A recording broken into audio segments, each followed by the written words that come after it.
সালাম আলাইকুম। আসলে আমরা এই টাইপের নিউজ করতে হবে আমরা আসলে ভাবি নাই। কৃতিত্ব তুমি কার? ছাত্রদের নাকি বিএনপির নাকি জামাতের? জুলাই আগস্ট পরবর্তী যে সময়টা ছিল ওই সময়টাতে আমরা দেখছি যে আপনার ছাত্রদের সাথে বিএনপির একটা সাংঘর্ষিক অবস্থান ছিল, যে বিএনপি বলছিল ভাই আমাদেরও 400-500 মানুষ মরছে, আমরাও এই আন্দোলনের পেছনে ছিলাম। ইভেন যাত্রাবাড়ি নাকি ছাত্রদলের সভাপতির দাবি বা সাধারণ সম্পাদকের দাবি তারেক রহমানের নির্দেশে যাত্রাবাড়িকে কন্ট্রোল করছে ছাত্রদল। এর মাঝখানে গেল কয়েকদিন আগে গত সপ্তাহ থেকে নাহিদ যখন একটা কথা বলে দিল যে বাংলাদেশের মানুষ এই জামাত ইসলাম চরমনাই হেফাজত টাইপের যারা রাজনৈতিক দল আছে এদেরকে আসলে এখানে ক্ষমতায় চায় না বা এদের প্রতি মানুষের আস্থা নাই, তখন থেকে আমরা দেখলাম কি যে আপনার হঠাৎ করেই শিবিরের সাথে এই জামাতের সমন্বয়কদের একটা দূরত্বের জায়গা আমরা দেখলাম। এখন ফাইনালি আস্তে আস্তে আন্দোলনের কৃতিত্ব কার? যে লড়াইটা বিএনপির সাথে ছিল এটা এখন আমরা দেখছি জামাত ইসলামের সাথে শুরু হয়ে গেছে। তো আমরা একটু দেখি আজকে যমুনা টিভির নিউজ বলেন, গতকালকে থেকে যে নিউজগুলো আসছে এখানে টানা জামাত ইসলামের যে ছাত্র সংগঠন আছে ছাত্র শিবির, এটার যিনি সভাপতি আছেন তিনি একটা বক্তব্য দিয়েছেন।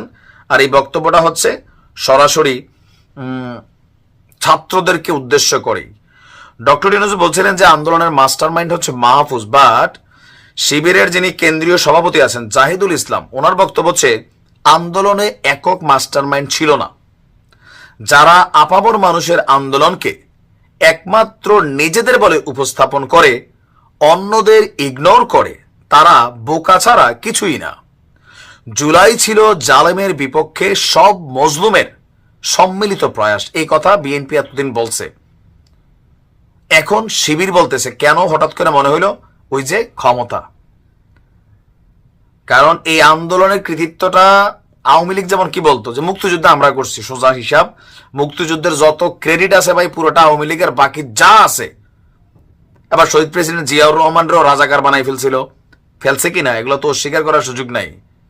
জামাত তো অরিজিনালি ছিলই একটা রাজাকারের ভূমিকায় 71-এ, এটাও অস্বীকার করার সুযোগ নাই। দেখেন আপনি সত্যটারে মাইনা নিতে হবে। এখন আমার গালাগালি করেন না নাই করেন। তো এখন এই আন্দোলনের মধ্যে ঠিক একই একটা কাহিনী আসছে, বাট আমরা কিন্তু জানি এখানে 90% কৃতিত্ব শিবিরের, এটা বাংলাদেশের মানুষ বোঝে।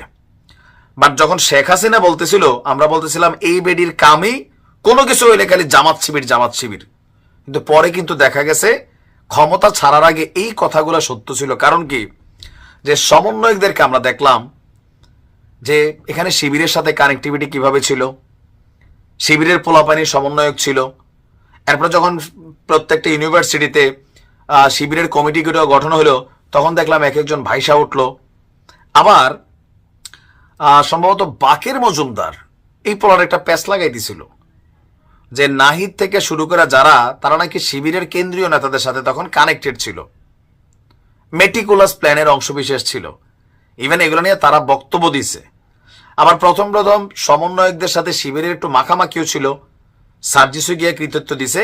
বাট এখন যখন নিজেদের রাজনৈতিক দল তৈরির ইস্যু আসছে তখন আসিফের একটা বক্তব্য এটাকেই সম্ভবত কাউন্টার করছে, বা ছাত্রদের যে বক্তব্যগুলো আছে এই বক্তব্যটা কাউন্টার করছে। এখন এতে ফায়দা কার? ফায়দা আসলে কেউ না। আমরা আপামর জাতি দেখতেছি ক্ষমতাকে কেন্দ্র করে আবারও কিভাবে একে অন্যের সাথে লাগালাগি, একে অন্যকে কথা দ্বারা আঘাত করা, বাকযুদ্ধ শুরু হয়ে যাওয়া, আমার এই খেলাটার মধ্যে পড়া, ক্রেডিটটা কাউকে না দেওয়া। এখন আস্তে আস্তে শিবির এবং সমন্বয়করা একে অন্যের ঢাল ছিল, তারা এখন কেউ ঢাল কেউ তরবারি হয়ে গেছে। যে যারে পারতেছে ক্ষমতার জন্য বিক্ষিপ্ত হচ্ছে। আর এগুলা দেখা শেখ হাসিনা খুব মজা পাচ্ছেন। বাতিজা দেখো নমুনা, বাতিজা না নাতি নাতকুর হবে বলছিল, এরকম টাইপের বয়স। আওয়ামী লীগের নেতা কর্মীরাও মজা পাচ্ছেন, এখন কিছুটা বিএনপিও মজা পাচ্ছে। কেন এতদিন খালি বিএনপির উপরে ছিল ছাত্রদের যত কথাবার্তা। এটাতে ফায়দা কার? আওয়ামী লীগেরই ফায়দা। আর আপনারা যারা মনে করতেছেন আপনাদের এখানে ফায়দা হবে, কিচ্ছু হবে না। কারণ এখানে কারুরই অর্জনের কোনো কিছু নাই, শুধুমাত্র বিপদ আসবে। দেখা যাক কি হয়। ভালো থাকুন।